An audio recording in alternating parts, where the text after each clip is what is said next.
परमात्मा की लाठी।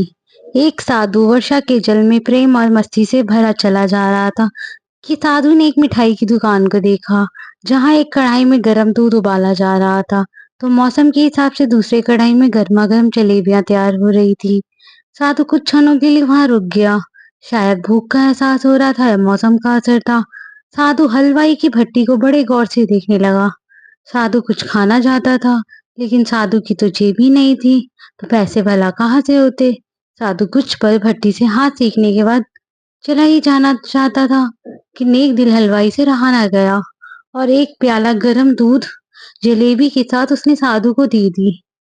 साधु ने गरम जलेबी और गरम दूध को पी के अपने दोनों हाथों को ऊपर की ओर उठाकर हलवाई के लिए प्रार्थना की भगवान से और आगे चल दिया।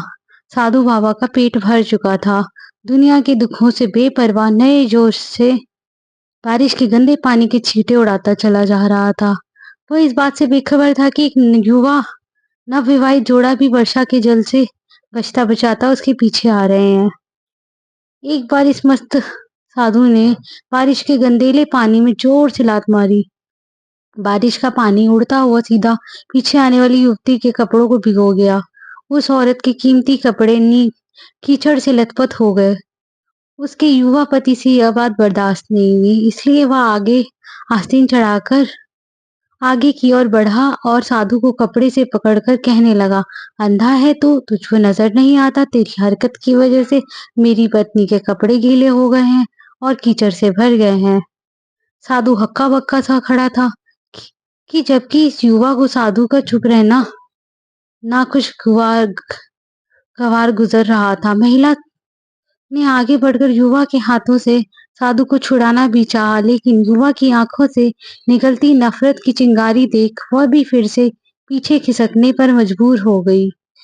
राह चलते राहगीर भी उदासीनता से यह सब दृश्य देख रहे थे, लेकिन युवा ने गुस्से को देखकर इतनी हिम्मत नहीं हुई कि उसे रोक पाते और आखिर जवानी के नशे में चूर इस युवक ने एक जोरदार थप्पड़ साधु के चेहरे पर जड़ दिया। बूढ़ा मलंग थप्पड़ किताब ना झेलता और लड़खड़ाता हुआ कीचड़ में जा पड़ा। युवक ने जब साधु को नीचे गिरते देखा तो मुस्कुराते हुए वहां से चल दिया। बूढ़े साधु ने आकाश की ओर देखा और उसके होठों से निकला